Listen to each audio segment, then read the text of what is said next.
Hello. Oh, wow. Good background, James. Hello, James, and what a terrific name. You're so blessed. Oh, thank you so much, James. Thank you. More Oh, more than welcome. What a coincidence. they made noise, they made headlines like they're doing now. They made history. It's BritBox's original outrageous. Today, I have two of the stars. I have Bessie Carter, who plays Nancy Mitford, and James Purefoy, who plays David Freeman Mitford. Good morning to both of you. How are you? Good Good morning to you. We're morning. both well. Thank you very much. You know what, Nancy? I mean, Bessie, I have to ask you this, Nancy. I have to ask you this. What made these sisters so different back at that time, 1931 through 1934? What made them so different? Well, at that time, for women, and still in certain places around the world for women, their job is to conform into being wives and mothers. And that is sort of it. They weren't really allowed jobs, they weren't really allowed to exercise their brains, their intelligence. And so these six sisters just did not abide by those rules. They were rebellious and they were fierce in their willfulness and their desire to make an impact in the world. And yes, of course, it had terrible consequences, but they did, in a kind of progressive way, not stand for what was expected of them at the time. James, your character, David Freeman Medford, talk about him a little bit.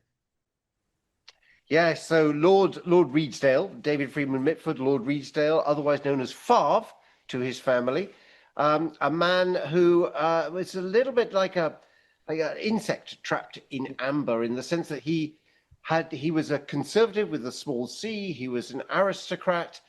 He believed that women had their place and they should do what they were told.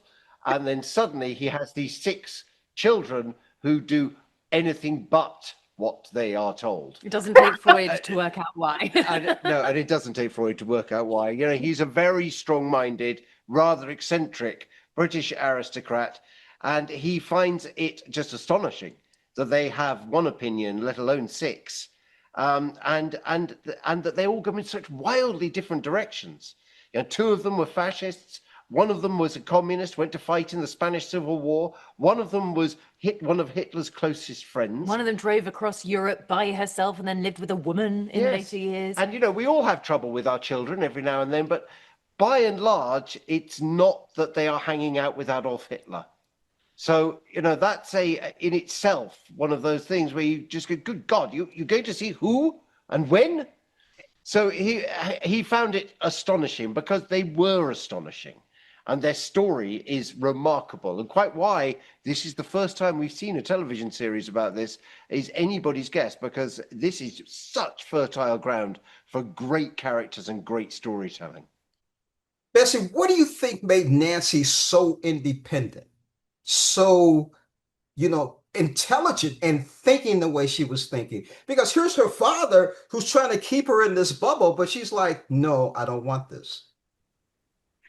Well, I think she had a creative outlet. She wrote. So she had somewhere where she could pour her opinions, her rage, her wit, her intelligence.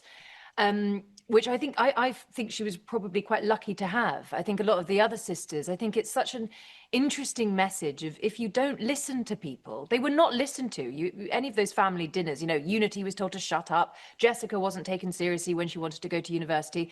They weren't permitted to exercise their intelligence. So they scream louder. The voiceless will scream louder if we don't listen. So Nancy had a voice that she could use.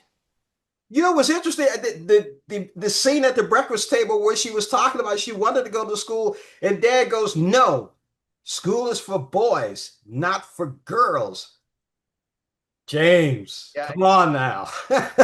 It's not his fault. It's not his it's fault. not my fault, but it's a great deal.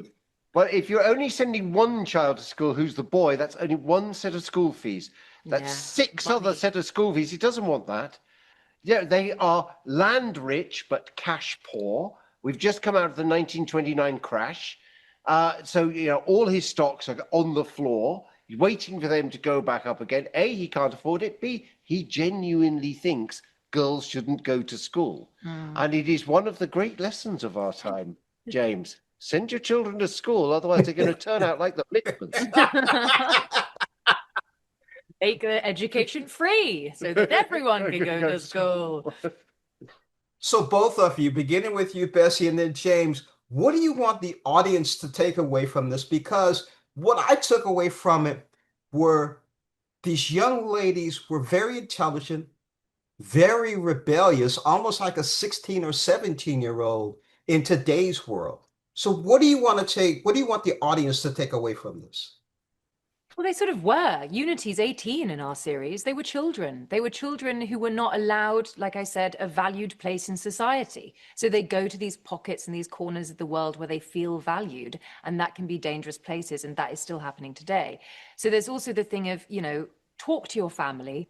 Can you still love a family member and despise their politics? I don't know. We don't try to answer that question in the series. We try to ask it. And finally, let's make more shows with 6 female leads, right?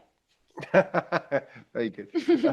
Those are all marvelous. To me, no. Well, to me, it's about looking where we are now through the lens of where we were then, and paying attention to the warning signs which are everywhere around us at the moment. And the logical in those days they didn't know what the logical conclusion of fascism was. They didn't know that it was the industrial wholesale slaughter of millions of people. We have the benefit of hindsight now. We do know where it ends up.